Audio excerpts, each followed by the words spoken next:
Praise the Lord. தேவ மக்களே, இந்த காலவெளியிலும் கர்த்தரை ஆராதிப்போமா. நம்மத்திலே வாசம் பண்ண கர்த்தர் விரும்புகிறார். அது எவ்வளோ பெரிய கிருபை. மனிதர்கள் மத்தியிலே வாசம் பண்ணுகிற தெய்வம் இந்த மனுஷனை எவ்வளோ நேசிக்கிறார். வாங்க கர்த்தரை ஆராதிப்போம். வாயத்திலிருந்து இயேசுவே நன்றி, ஒரு இறக்கம், ஒரு தயவுக்கு நன்றி சொல்லி ஆராதிப்போம். இதோ மனிதர்கள் மத்தியில் வாசம் செய்பவரே,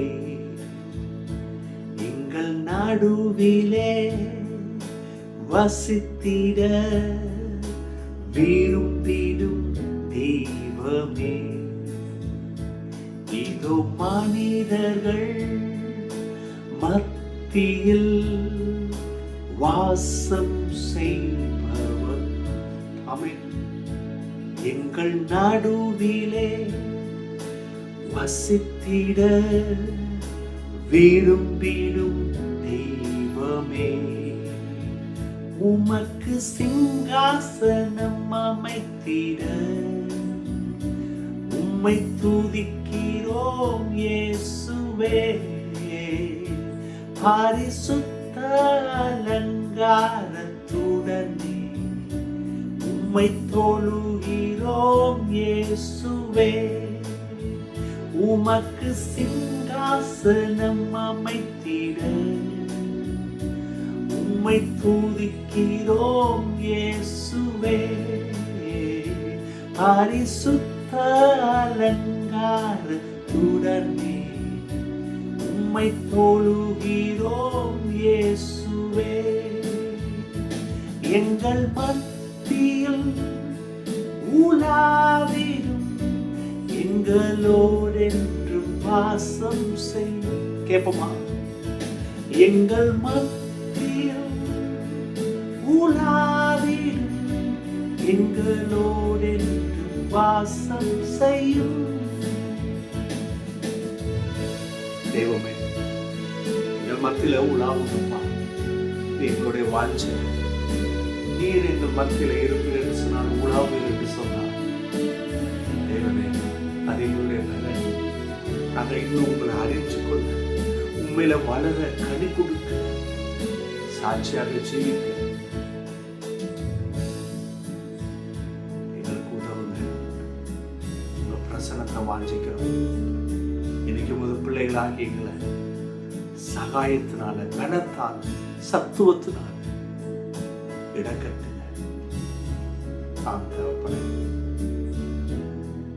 நீர் எங்களை எங்களை அர்ப்பணிக்கிறோம். நீர் எங்களை பயன்படுத்தி உமது விருப்பத்தின்படி, உமது சித்தத்தின்படி.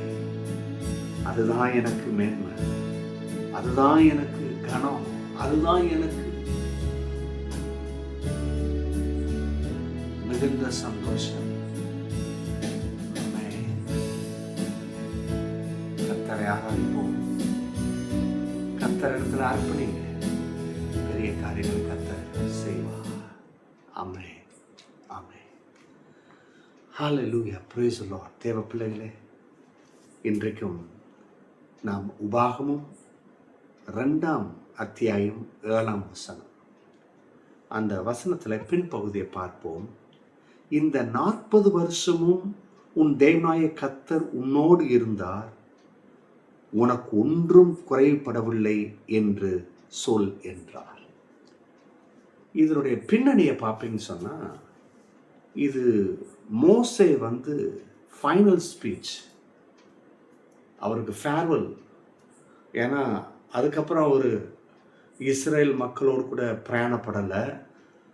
அவருடைய காரியம் அங்கோடு நின்று போகிறது. இப்போ அவர் கர்த்தரை பற்றி சில காரியங்களை, மிக முக்கியமான காரியங்களை மக்களுக்கும் அங்க இருக்கிற தலைவர்களுக்கும் அவர் போதிக்கிறார். அதுதான் மோசே எதை ஞாபகப்படுத்துகிறார் என்று சொன்னால், 40 வருஷம் நம்ம ஆலோசித்தோம், ஆனால் கர்த்தர் மாறாதவர் என்பதை அறிந்து கொள்ளுங்கள் என்றார். 2வது, இந்த பாலைவனத்தில், இந்த வனாந்தரத்தில் கர்த்தர் என்ன சொல்றாரு? அற்புதமாக ஒன்று சொல்றாரு. You have lack nothing. நீ எதுவுமே இழந்து போக மாட்ட, எதுலேயும் பற்றாக்குறை உனக்கு வராது. இதை தான் இந்த இடத்துல கன்வே பண்றார். இதை தான் மோசே அதை சொல்றார். This is not just history, it is a testimony. இது சரித்திரம் அல்ல, இது கடவுள் நடத்தி வந்ததை குறித்த சாட்சி. 3 காரியத்தை சொல்லிட்டு நான் முடிக்க விரும்புகிறேன். ஒன்று, இந்த வசனத்திலிருந்து நாம் பார்ப்பது God blessed the work of their hands. கடவுள் நம்முடைய கையிட்டு செய்கிற காரியங்களை ஆசீர்வதிக்கிறார். அது பாருங்க, அது பாலைவனம் தான், வனாந்தரம் தான். ஆனாலும் கர்த்தர் அவங்களுடைய கரத்தின் காரியங்களை ஆசீர்வதித்தார். எவ்வளவு ஆச்சரியமா இருக்கு. இன்னைக்கு உங்க வாழ்க்கையில பாலைவனம் போல சோர்வு இருக்கா? எங்க சுத்தி பார்த்தாலும் மணல் மேடு தான் தெரியுது பிரதர். கவலைப்படாதீங்க, கர்த்தரை நோக்குங்க. கர்த்தருடைய கரம் அங்கேயும் உங்களை நடத்தும். அன்னைக்கு இஸ்ரவேல் ஜனத்தை அற்புதமாய் கர்த்தர் நடத்தினார். கையின் பிரயாசத்தை வாய்க்க பண்ணினார்.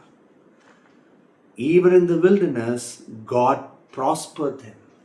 அந்த வனாந்தரத்தில் கூட கர்த்தர் அவர்களை ஆசீர்வதித்தார். கர்த்தரால் கூடு மக்களே. உன் வனாந்தரத்தை பார்த்து புலம்பாத, கசந்து போகாத. அவ்வளோதான், என் வாழ்க்கை சாப்டர் முடிஞ்சிச்சு நினைக்காத. அவர் ஆசீர்வதிப்பார். நம்புறீங்களா? 2வது, God knew the journey.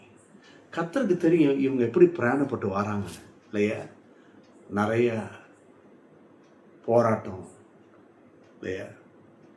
தண்ணி தாக எடுக்குது, சாப்பாடு தேவை இருக்கு இல்லையா? பல விஷயங்கள் தேவைப்படுது. ஆனால் கர்த்தர் அதை அறிஞ்சிருந்தாரா இல்லையா? அறிஞ்சனால தானே நடத்தினாரு. இன்னைக்கு இதே போல் உங்களுடைய வாழ்க்கை பயணத்தில் God knows your financial pressure. உங்கள் வாழ்க்கையில் குடும்பத்தில் இருக்கிற பண தேவை. God knows your ministry burden. உங்கள் ஊழியத்தில் இருக்கிற burden என்ன? எது பெரிய ஒரு காரியமாக இருக்குது, சேலஞ்சிங்காக இருக்குது, இது கர்த்தருக்கு தெரியாதா? God knows your family struggle. குடும்பமாக சில விஷயத்துக்கு போராடிட்டு இருக்கிறீங்க. அன்னைக்கு கர்த்தர் இஸ்ரவேலுடைய பிரயாணத்தை அறிந்து வைத்திருந்தார். உங்களையும் அறிந்து வைத்திருக்கிறார். நீங்கள் கஷ்டம், சோர்வு, ஒன்றும் காரியம் வாய்க்கல பிரதர், ஒன்று நினச்சிக்கிடுங்க, அவர் உங்களை அறிஞ்சு வச்சுக்கிறார். அது உண்மைனா காரியங்களை ஜெயமாக தருவார். 3வது, God provide, they lacked nothing. கர்த்தர் கொடுத்தாரு, அவங்க ஒன்றில் கூட பற்றாக்குறையாகலை. எப்படின்னா கொடுத்தாரு பாருங்க. Their clothes did not wear out. அவங்களுடைய அந்த துணிமணிகள் அப்படியே இத்து போய் கிழிஞ்சு போல பாருங்க. The feet did not swell. நடந்துகிட்டே இருக்கிறாங்க, கால் வீங்கி, இப்போ காலில் பெரிய பிரச்சனை வந்துட்டு இல்லை. எவ்வளோ அற்புதமாக கர்த்தர் அவங்கள நடத்துகிறாரு பாருங்க. அப்போ பலனை கொடுக்குறாரு, சத்துவத்தை கொடுக்குறாரு. மன்னா கேம் டெய்லி, டெய்லி வருது, ஒரு நாள் கூட லீவ் இல்லை, டெய்லி வருது. சாட்டர்டே மட்டும் சண்டேக்கும் சேர்த்து எடுத்துக்கணும் இல்லையா? அற்புதமாக நடத்துகிறாரு.